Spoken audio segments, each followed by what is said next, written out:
ہماری زندگی کیسے گزرنی چاہیے اور ہماری زندگی کیسے آگے بڑھے گی، کن چیزوں کے نہ کرنے سے ہماری زندگی آگے بڑھے گی، یہ طریقہ ہمیں کوئی اور نہیں، دو جہاں کے سردار جناب محمد الرسول اللہ صلی اللہ تعالی علیہ وسلم سکھاتے ہیں۔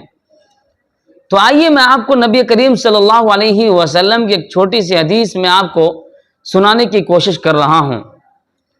اس حدیث کو روایت کرنے والے ہیں حضرت انس بن مالک رضی اللہ تعالیٰ عنہ، جنہوں نے رسول اللہ صلی اللہ علیہ وسلم کی 10 سال تک خدمت کی ہے۔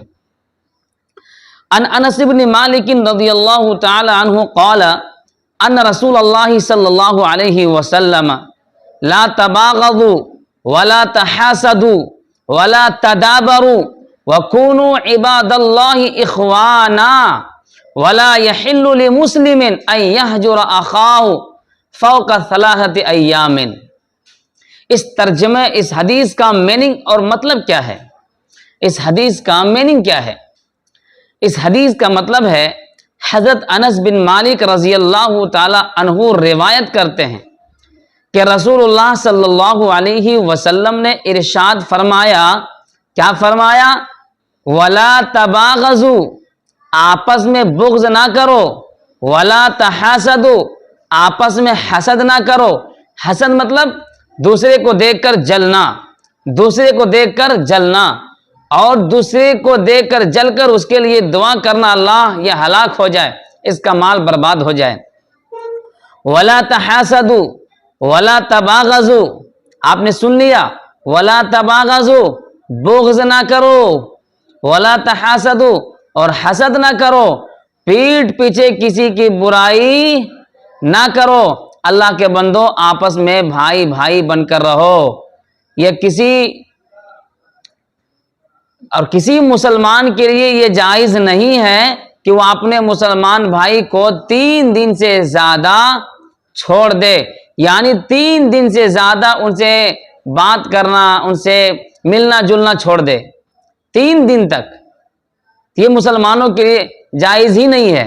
اب دیکھیے، اللہ کے رسول صلی اللہ علیہ وسلم نے جو اس حدیث کے اندر ہمیں زندگی گزارنے کا طریقہ بتایا، اس حدیث کے اندر جو ہمیں زندگی گزارنے کا اصول دیا ہے، کیا زبردست اصول ہے۔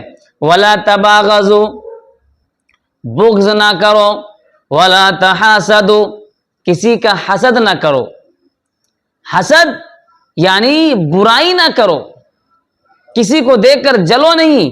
اگر کسی کو اللہ نے مال دیا ہے تو تم بھی دعا کرو، اللہ ہمیں بھی اتنا مال دے دے تاکہ میں بھی اللہ کے راستے میں خوب خرچہ کروں، یتیموں کو، غریبوں کو، بیواؤں کو، مسکینوں کو اور فقیروں کو، مدرسوں میں پادریوں کو، اللہ میں سب کو دوں، خوب کھلاؤں، خوب خرچہ کروں۔ یہ اللہ سے دعا کرو۔ یہ نہیں کہ اللہ ان کے پاس مال ہے، ان کا مال ہلاک ہو جائے، وہ برباد ہو جائے، ان کا گھر گر جائے، ان کی بلڈنگ گر جائے، ان کی ماں مر جائے۔ یہ بد دعا نہ کرو، اور کسی کو دیکھ کے جلنا نہیں۔ اگر کوئی مال میں آگے ہوتا ہے، تم بھی دعا کرو نا، تم بھی محنت کرو، تم بھی آگے بڑھ سکتے ہو۔